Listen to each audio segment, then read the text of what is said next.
There are a lot of people out there talking about how Hasbro may be aiming towards getting rid of paper magic and selling Wizards of the Coast altogether.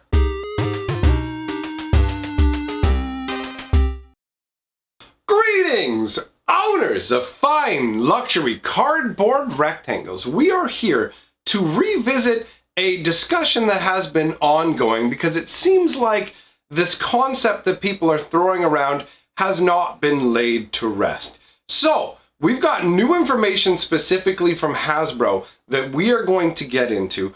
Basically what's going on, and I see this in my comments, in my live streams, I see this over in places like Reddit and other magical locations that I frequent, like a little magical toad hopping all around the magical universe. Anyways, you will hear different variations of the same concept.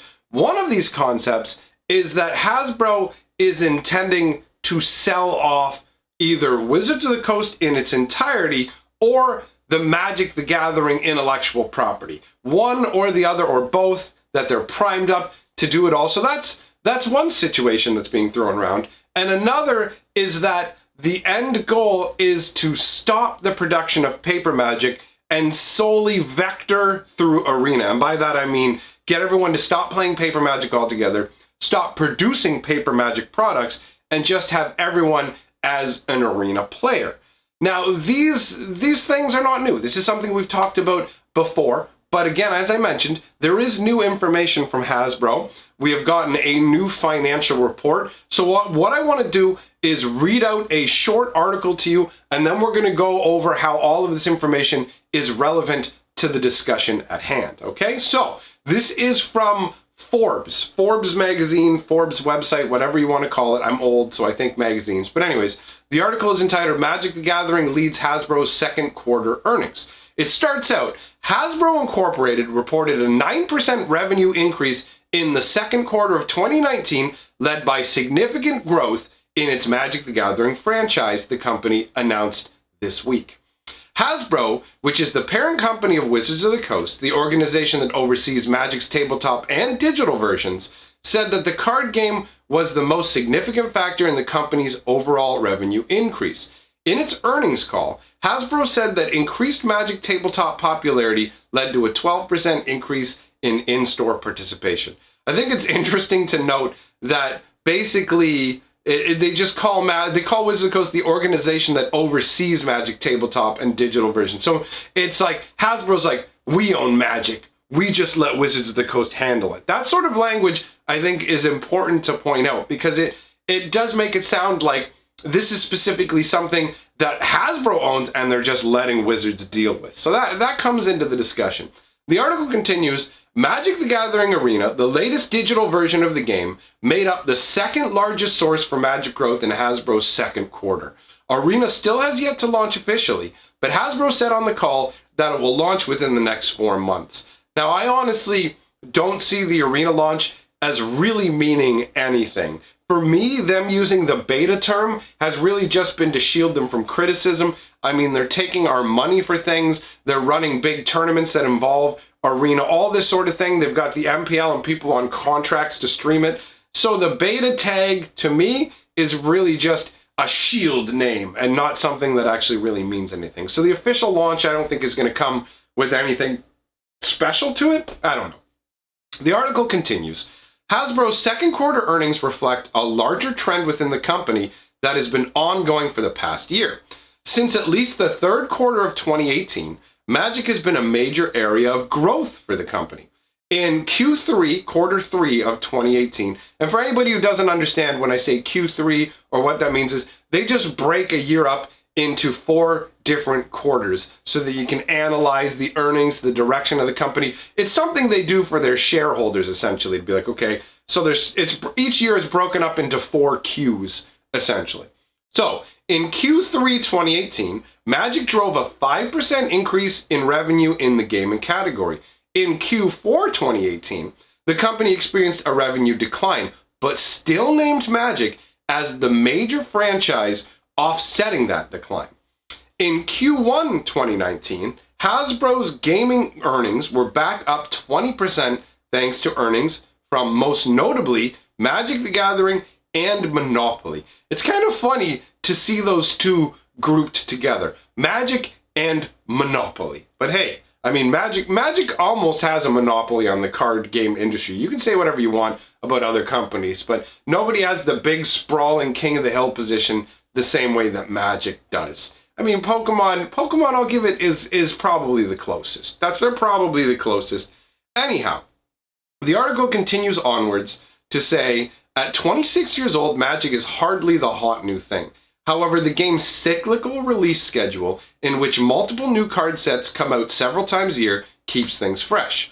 On the call, a Hasbro spokesperson said June's Modern Horizons booster set was a major contributor to Magic's second quarter growth. So Q2 growth was up because of Modern Horizons. Now, another contributor to Magic's success, Hasbro's hands-off attitude. And this is important. We'll come back to this when we get to the end of the article, but just note the hands-off attitude mentality. Since acquiring Wizards of the Coast 2 decades ago, Hasbro left it virtually unchanged technology-wise. Joe Doe, I guess, that's actually, honestly, I gotta say, Joe Doe, that's a good name for somebody who's got to talk about money. Now, it's spelled in the French style, like D-E-A-U-X, but it's Joe Doe. I mean, here to talk about Magic Finance, we got Joe Doe. What's up with the dough, Joe? I like that, although that just sounded like Dojo. Anyways, reports in MSN Money article, Joe Doe reports in an MSN Money article about the game's continued growth. However, Hasbro said on the call, it does plan to make one change soon. To encourage Wizards of the Coast to double the size of its team within the next 5 years. Now that's interesting. Hasbro said that about 38 million people worldwide have played at least one round of Magic, though not all these players are active now. On the earnings call, the company was hopeful that Arena, which can be played online with no trip to the local card game store required, would encourage lapsed players to return to the game. However, Arena isn't expected to cannibalize the low-tech format. It's so funny, because this is written for investors and things, just calling Magic's like paper Magic the low-tech format is pretty adorable. Like, how is it any kind of tech? But anyways, tech's a buzzword. In fact, tabletop has shown increased momentum alongside digital growth, a spokesman said on their call. So we're looking at a situation where that's the article. It's in its entirety. It's not very long, but there's a lot of interesting information in it. So let's start out by addressing the concept of paper Magic going away.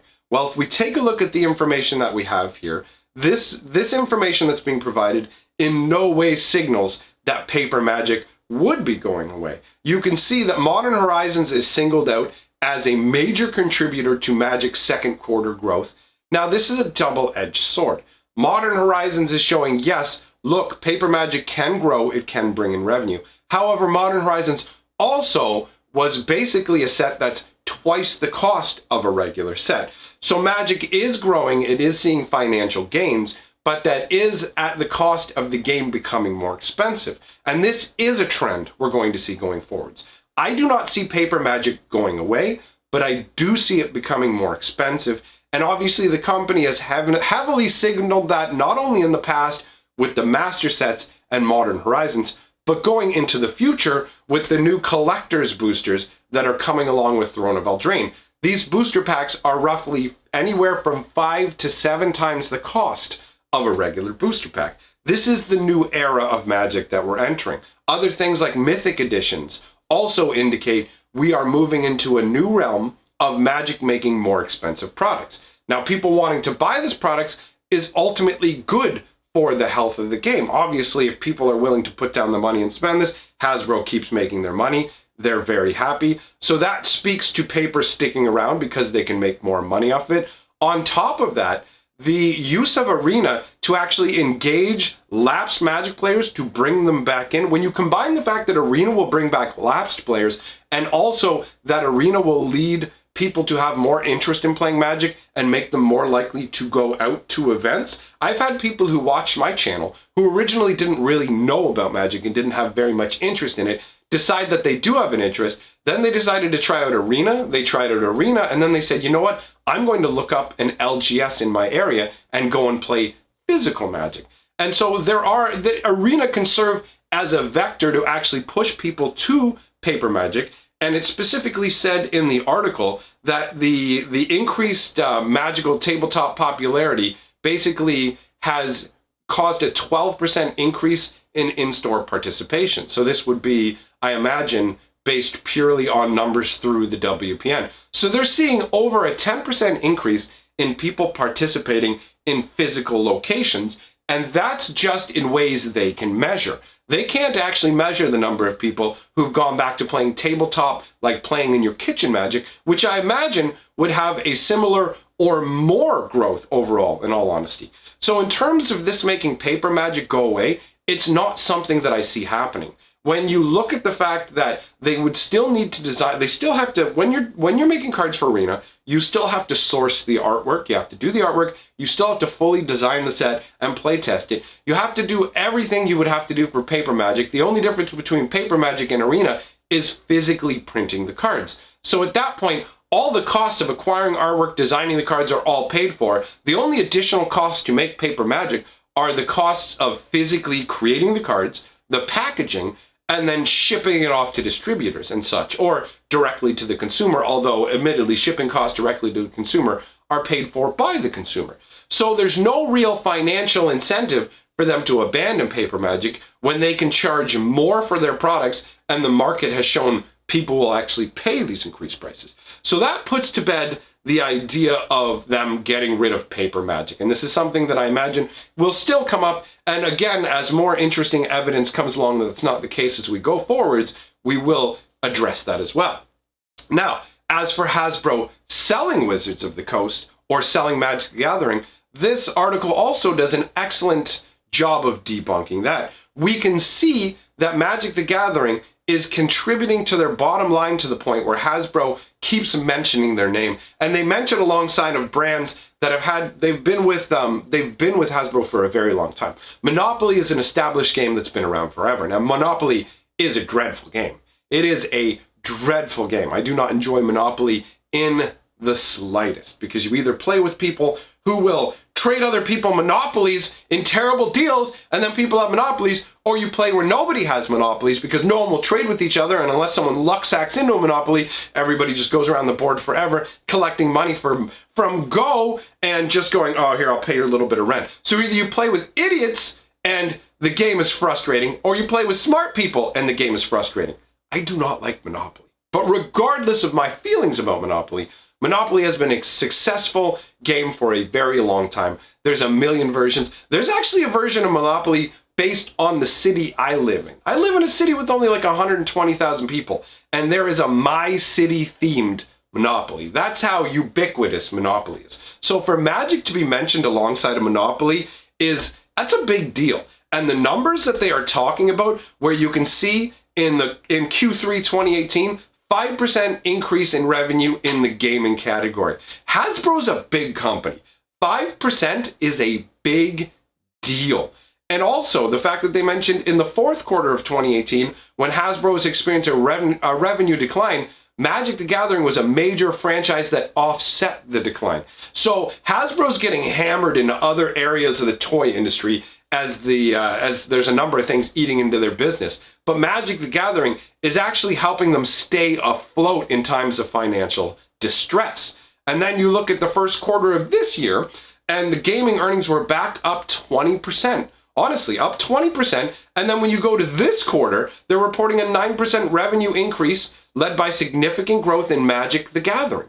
So you can see with the amount that they're mentioning Magic the Gathering, this is financially contributing to their company in a very positive way, and they're going to want to continue to leverage this growth. And then you look at the fact that they're also going to go to Wizards of the Coast. We want you to double the size of your team. Now, that's kind of vague. I don't know if that means they're going to double the overall team for the entire company, or if they're just going to double the number of people working on Arena. Because Magic the Gathering, the company, Wizards of the Coast, is essentially short-staffed with the company they're working at. Look at the Portal app. What's the Portal app, you ask? Exactly. And there were ad inserts for that in Ravnica sets. That thing is so behind production, that's a massive deal. But the Portal app should actually be fairly revolutionary when it comes to Magic. And I will be doing a video on the Portal app. That will be coming soon. But that's not what we're here to talk about. It's just a good example of how Wizards of the Coast is short-staffed and can't actually get everything they want implemented in a timely manner. So the fact that Hasbro is looking at encouraging them to double the size of their team, that's massive, honestly. That is a massive deal. When I look at that, I'm actually impressed, honestly. The idea that they're going to double the team, and the fact that they mentioned that 5-year time frame. A 5-year time frame does not come across as a company that's looking to sell off this asset. So they're generating a bunch of money. There's no reason to discontinue paper. They're looking at ramping up Magic size. It looks like overall Magic is doing quite well. It's on the growth arc, baby, and that's what we want. I want to keep enjoying Magic forever, essentially. I think it's a fantastic game. While I may not agree with everything Wizards of the Coast does, I absolutely love the game. And you can see that if you come hang out with me over on Twitch, where I play and have a ridiculously fun time, because we'll be doing that again soon. Now, I want to welcome a couple of new members to the golden scroll at the end of my videos. We've got a new patron in the form of James Crick and a new channel member, Mr. Blacktastic, feeling fantastic. Thank you very much for joining up, guys. And as an added note, TCG Player contacted me about becoming an affiliate with them. So you will notice now down in the description, there is a affiliate link for them. And how it works is, if you're gonna buy cards online anyhow, you can buy it through that, and apparently it'll help support the show. I'll get a little bit of that's a sweet mooney. Call me Papa Hasbro. Give me the Q1 a good. No, it is Q2. Give me the Q2 a goodness. And remember, my friends, Together, we are the sixth color of magic.